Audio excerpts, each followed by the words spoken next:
9 games played in the Premier League. Arsenal are top, Bournemouth are second, and Sunderland are third, just like we all expected. Hello, everyone. Mark Donaldson, alongside Stevie Nicol and Rob Dawson, as we look back on the earlier games played today in the English Premier League. The gap at the top is now 4 points. Arsenal getting the job done, Stevie Nicol, and it was kind of fitting in front of George Graham, their famous former manager, that they won by 1-0 against Crystal Palace. What do you make of the way that they played today? Well, listen, if you're an Arsenal fan, you would love to see some scintillating football, some goals, some excitement. I mean, you name it. That's what you want.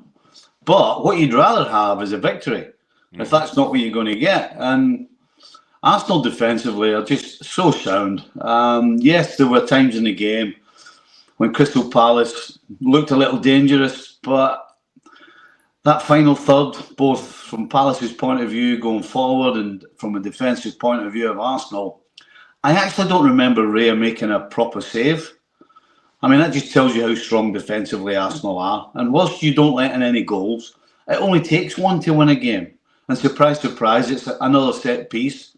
But the truth is, Arsenal were the better side overall, I thought.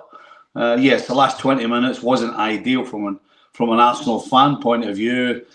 They were a little too defensive, but again, the main point is, even though they were a little too defensive, they gave nothing away. And championships are no question built, in my opinion, on defences. If you give nothing away, it only takes one. And today, it only took one.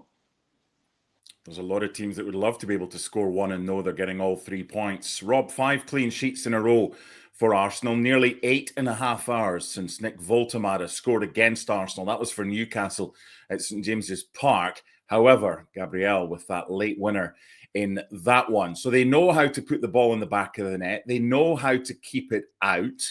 Are they by far and away, right now as we speak, the best team in the Premier League? I wouldn't say it's far and away. I think their form shows that they probably are the best team in the league at the moment. I mean, Stevie's exactly right. That if you can defend like that and not concede goals and keep 5 clean sheets on the bounce, you're not going to go far wrong. I think it's 7 wins in a row now in all comps, 6 of those with a clean sheet. You know, the options, a lot of the talk in the summer was the options that they added up front. Eze has obviously scored the goal today. They've got Gyökeres in, but also you look at the depth that they've got at the back as well.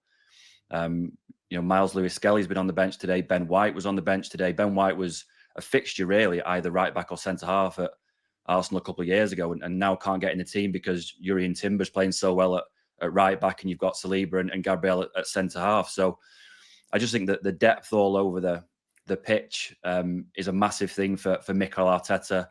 They're obviously in a fantastic run of form right now. I think Arteta will still be worried by the likes of Liverpool and City, even though City have been beaten today and Liverpool have been beaten yesterday. He'll still be worried that they're probably not, guaranteed to be winning the title. But there's enough there to suggest that this is probably going to be their best chance. They've come up against a fantastic Liverpool side, a fantastic Man City side in the past when they've tried to win this title. At the moment, and I appreciate that we're only in October, they are very much in the box seat, and it'll just be about trying to win as many games as they possibly can and carry on this run of form for as long as possible. Stevie, they've only dropped 4 points, and you could argue that those 4 points were dropped against the 2 other best teams in the league, the defeat at Anfield and the draw at home to Manchester City. Some leagues are won by teams whose biggest strength is their opponent's weaknesses. Other leagues are won by teams that are just by far and away the best. When you've got, and you've said it before, you think Arsenal is the best team in the league right now. When you've got that, and as Rob mentioned, Manchester City losing at Aston Villa today and Liverpool struggling, when you've got a combination of being the best and also other teams losing games and dropping points, how do other teams now compete against this Arsenal side if their 2 dropped match points have come against the other 2 best teams in the league? What was the question? Listen, if you're Arsenal right now, you have a healthy respect for anybody and everybody, not just Liverpool or Man City. you have a respect every single time you step on the field that you get your team in a position where they're going to succeed. You know, right now, if you're Arteta, it really is about how he looks after his team, how he manages them, how he gives the right minutes to the right players. I mean, you saw Saka coming off early today, and they still get the victory. You know, all of these things are what are going to decide whether Arsenal win the league or not. And Arsenal and Arteta need to right now concentrate on themselves, concentrate on getting a little bit more going forward, and keep doing what you're doing as far as defensive units concerned. You spoke about George Graham in the crowd. George Graham, from the first day to the last day, had his players every day, particularly the back four, working on defence. That was when they were top of the league. Never mind when they're trying to get there. So Arteta needs to take a leaf out of George Graham's book. You work on the things that got you to where you are, and you continue to make sure that the players don't drop the standards. That's the key for Arsenal now. It's about keeping your standards defensively, and trying to get your forwards a little sharper, making better decisions in and around the final third. Because Arsenal spend a lot of... I mean, today's a good example. They spent a lot of time in Crystal Palace's defensive third and their attacking third, and didn't quite produce that last pass, that last touch, that last finish. If they keep working on that, but continue to make sure defensively it stays the same, that's what's going to win Arsenal the title. Never mind anybody else. As I said, you have a healthy respect regardless of who you step on the field with. But Arsenal have to right now make sure they get themselves right, because if they do that, then they will win the league.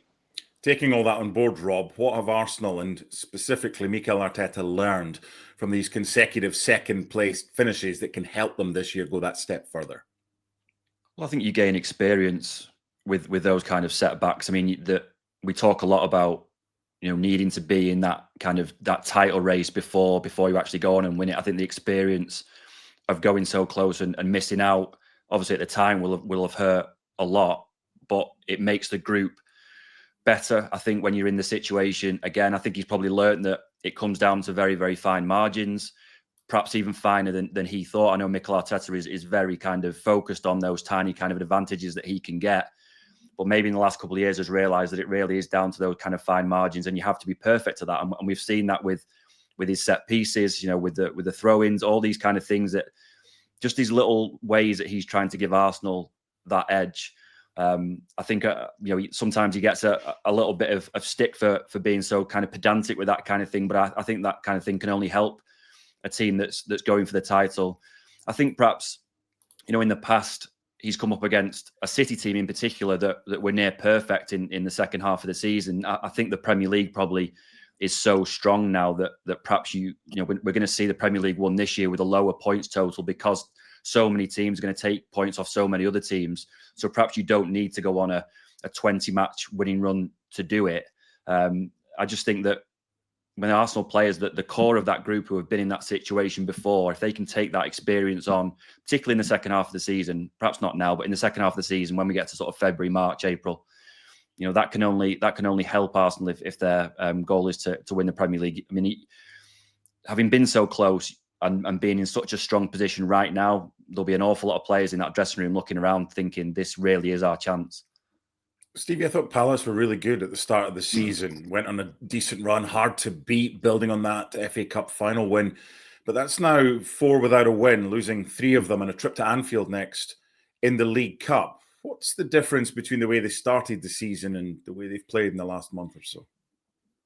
Well, I think the problem for Palace, it was always going to be, can they continue to score goals with the amount of ball that they generally have against most teams, and so when they're not firing all cylinders in terms of Mateta up front or Munoz coming late or Sarr, or they've obviously lost Eze. When they're not quite at it going forward, they're relying big time on that back line, and when they do let goals in, that little bit of extra pressure on the front players makes it harder for them. I think that's the problem. They're a well-oiled machine. They know exactly what they're about. They know what they're trying to do. But as I said, when you're constantly giving possession away to the opposition and relying on the counter, when you're not on your game in terms of your counter attack, then you're going to struggle to win games. Yes, your defence, if your Crystal Palace, can get you points, but you have to make sure that your front men are on fire, considering that generally they don't get that many opportunities in a game, and they didn't get any today. As I said, I can't remember really Raya having to make a save. Yes, at times they looked as though they were dangerous on the counter, but when they don't take advantage of that, because they don't have as much of the ball, then it's going to be tough for them to win games. Rob, Palace were a side that didn't or aren't in the best bit of form right now, having started the season well. Aston Villa are a side that didn't start the season well, but up until that trip to the Netherlands on Thursday, have been absolutely fine. I'm just thinking, Palace don't need to worry. They've got Liverpool next in the Carabao Cup. I couldn't help myself, sorry. Palace's form at the start of the season and Villa's form at the start of the season were diametrically opposite, and now it's switched. Villa's form has picked up, and they beat Manchester City today by 1-0. Rob, what did you make of the game? City's performance, obviously you cover both Manchester sides, and did Villa deserve to win? I thought Villa were very good in the first half. I thought City were a bit limp, really, in the way they went about things. I thought at half-time, Villa deserved to be in front. It's obviously a fantastic goal from Matty Cash. City were better after half-time, pressed a little bit more. That Guardiola made a few changes that got his attacking players higher up the pitch, which I think helped. But the one thing that Guardiola has said for a couple of weeks now is that he thinks that the team is too reliant on Erling Haaland. It was something that he told us after the Everton game last week. Even though Haaland had scored twice, he said, it's great for Erling, but we do need to give him some help. We need to take that responsibility off him.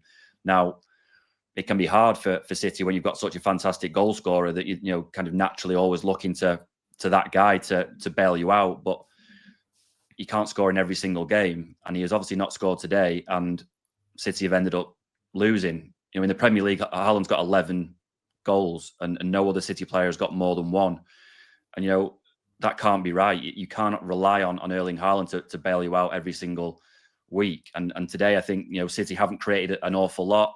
Erling Haaland has been quiet. They haven't managed to get the ball to him. There's been one situation at the other end of the pitch where Matty Cash has taken a fantastic goal, and the game's been decided on that kind of fine margin. And that's really something that Pep Guardiola is going to have to address soon, because you cannot go through the season just looking for Erling Haaland to score 50 goals and no one else contributing. It needs to be Doku and Foden and Reinders and Bernardo Silva and everyone chipping in with 5 or 10 each. Otherwise, there are going to be more days like this throughout the season, and that's going to be a worry for Pep. Stevie, as a former defender, what can you do, and what did Villa do today to ensure that the biggest threat in the opposition can be nullified as much as you can? Well, number one, it's numbers around him. I think he only got loose once in the first half when he had an opportunity, and he had to try and get his body around it to get a strike with his left foot. Got the shot off, but Martinez made a comfortable save. The rest of the time, they got numbers around him. And then, of course, when you affect the quality of the service coming from the wide or the middle areas, then again, you're nullifying them. And that's what Villa did. Yes, in the second half, they defended really too deep, if you're Unai Emery. But again, when you do that, you do get numbers. And in terms of Haaland, he just couldn't get any space. And they really couldn't really open Villa up. Just because they look as though they don't have anybody capable. You look at the signings of Mamouche, Cherki coming off the bench, did absolutely nothing. Didn't look as though they had any idea how to contribute to opening up the Villa defence. And so they're kind of relying on the old guard, as much as you can call Doku and Foden the old guard. When they're not managing to break through, then nobody else seems either capable of or have ideas to do it. So, yes, I'm sure Pep knows what the problem is. But the problem is, it's in the players now on the field to produce what what they're capable of and the reasons behind why they were signed. And unfortunately, as good a coach as Pep is, he can't go on the field and kick the ball for them. Haaland did have the ball in the back of the net near the end of the game, but in the build-up, Marmoush was deemed to have been offside. Haaland subsequently colliding with the post in what looked a sore one. So it's a third consecutive defeat at Aston Villa for Manchester City. It's the third defeat of the season, that one plus Brighton and Spurs in the Premier League. Rob, you cover both Manchester sides. What's the biggest difference between this City and last season's City or the season before City? I think that the aura that the old City had has definitely gone. The team that won 4 Premier League titles in a row. There were occasions where you saw teams turn up and that they already looked like they've been beaten. And Stevie will know better than anyone about that because teams played against his Liverpool side, and that happened. The great Man United side under Sir Alex Ferguson had that, and City under Pep certainly had it. I think when you go through a season like they did last year, where their invincibility is knocked to such an extent that it does give other teams this kind of belief, perhaps, that maybe in games that they wouldn't have thought they could have won in the past, they go to play City and they have that kind of that belief and that confidence to go and play. It's obviously not something that's affected Villa because they beaten City the last 3 years, I think, at Villa Park. So City obviously find that a tough place to go.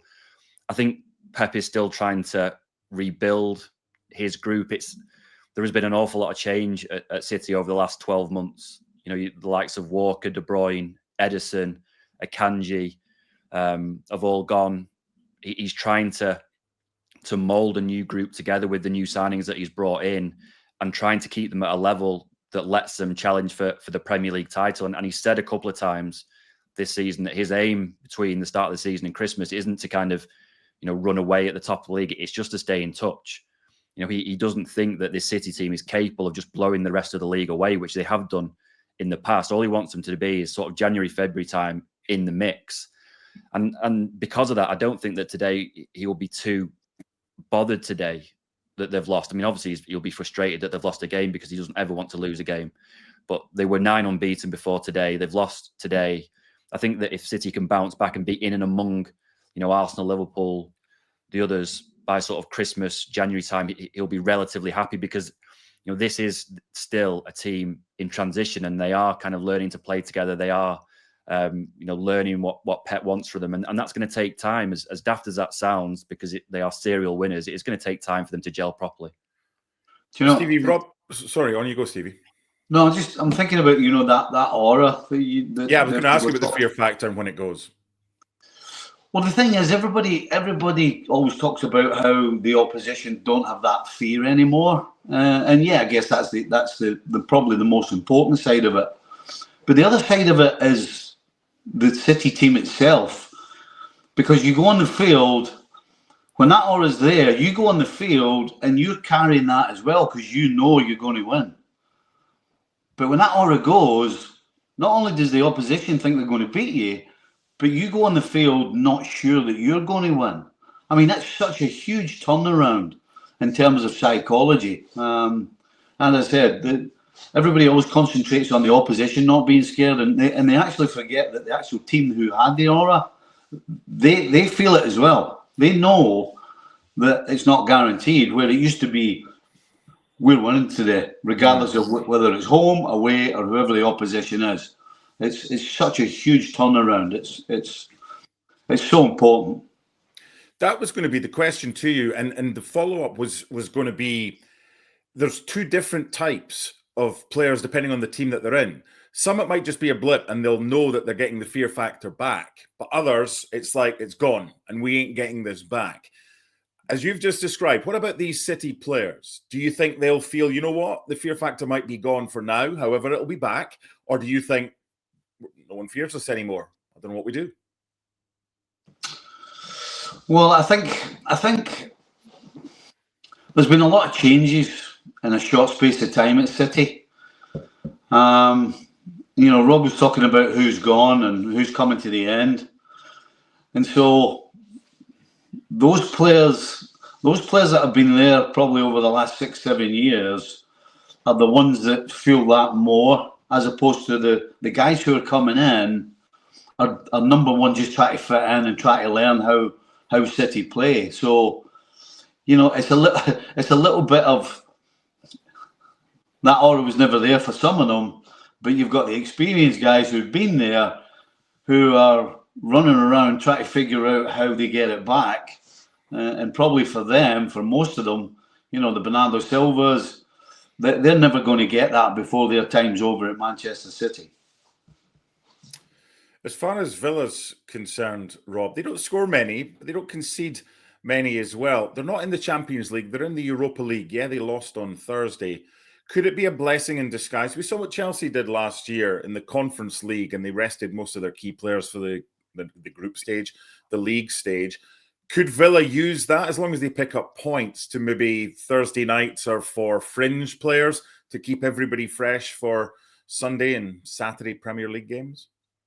Yeah, I mean, there's certainly that possibility. I mean, I think it's taken Villa a little bit of time to get started, because the summer window wasn't great. I think there was obviously a massive disappointment that they missed out on the Champions League last year by such a small margin. It takes a while to get over that. I also think that maybe Emery made a couple of mistakes in the way that he managed his squad at the end of last year. You're leaving out key guys like Ollie Watkins in massive Champions League games for players who were joined on loan like Marcus Rashford and Asensio.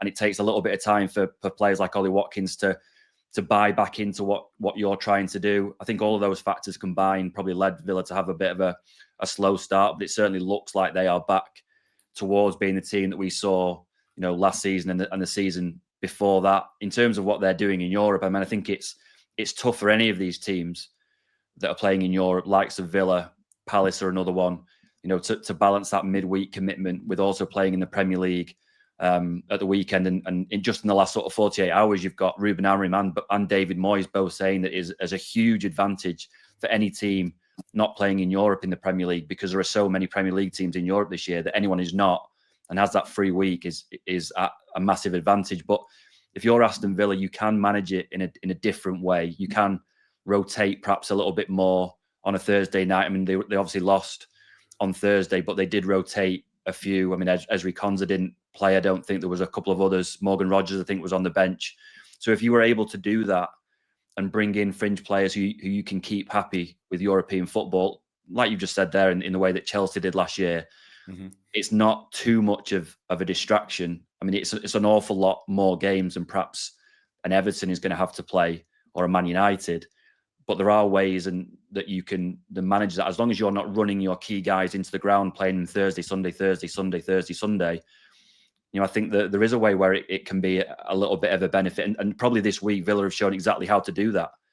Yes, they've lost on Thursday, but there's room for error the way that these European competitions are set up.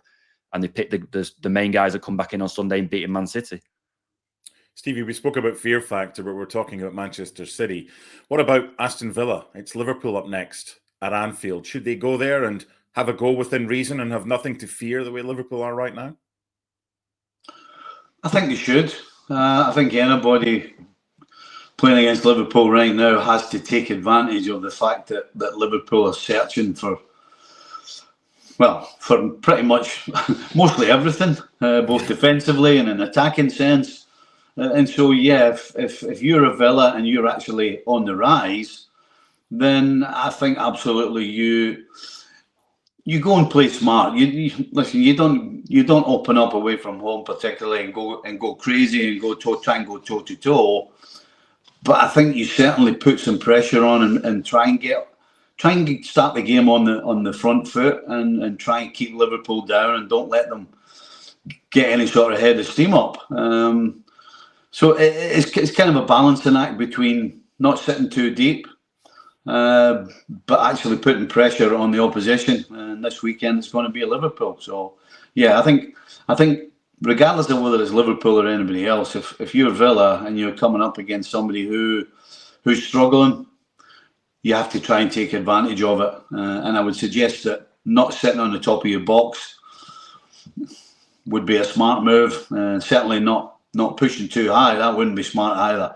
Just get a good starting spot in and around the halfway line and put pressure on the home team and see whether they handle it or not. And right now, Liverpool haven't been handling that sort of pressure.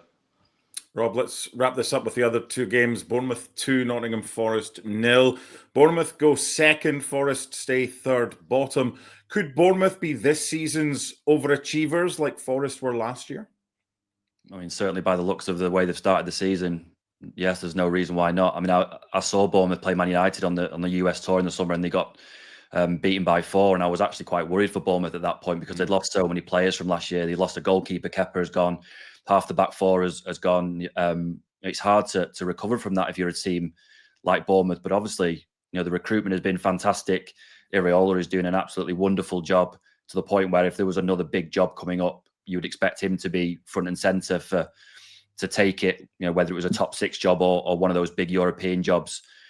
Again, though, if you're not playing in Europe, I think this year, and you've got the benefit of 3 weeks, and you've got a week to plan for Premier League games, you've got a couple of days maybe to give the players a day off while the other teams are playing here, there, and everywhere across Europe. It's a massive advantage, and Iraola is so smart, and the players he's brought in at Bournemouth are so good that he will be. I mean, I know the kind of guy he is. He's not going to sit in a news conference and say, "Oh yeah, of course we could qualify for the Champions League," but he will be looking at that league and thinking, "Well, why not? If Forest can get really, really close to the Champions League last year, why can't we go a step further and do it?" And the way they've started the season, and we're nearly November, and they're second in the Premier League table, there's absolutely no reason why they can't go on and do it. Finally, Stevie, Wolverhampton Wanderers 2, Burnley 3. Burnley were 2-0 up. Wolves pegged them back to 2-2. But then the winning goal in stoppage time from Lyle Foster. I know it's the end of October, and I know we usually talk about 6-pointers in April or May. But if Burnley had lost this, they would have been within 3 points of the foot of the table. They're now 8 points clear of the bottom side. How big a win is this for Burnley? Oh, it's huge. I mean, Burnley for me were the favourites to go down, and after a couple of games in the Premier League, I hadn't changed my mind. I think it probably says more about Wolves. I mean, this really does look like the year that Wolves sink, in my opinion. When you lose to Burnley at home, and the manner they did, I mean, that will absolutely rip the guts out of everybody, not just the team, but the fans, the whole club. So, yeah, I think we're all expecting Burnley to struggle, but I did not think Wolves would struggle so badly. And this kind of feels like the year where they just can't hang on any longer. The big headline, Arsenal beating Palace by 1-0, going 4 points clear at the top of the table. Stevie and I will be back after Everton against Tottenham Hotspur, the final game of round 9 in the Premier League. That is in about a couple of hours' time, and a chance for Spurs, if they win, to go third. We'll see you then. Bye for now.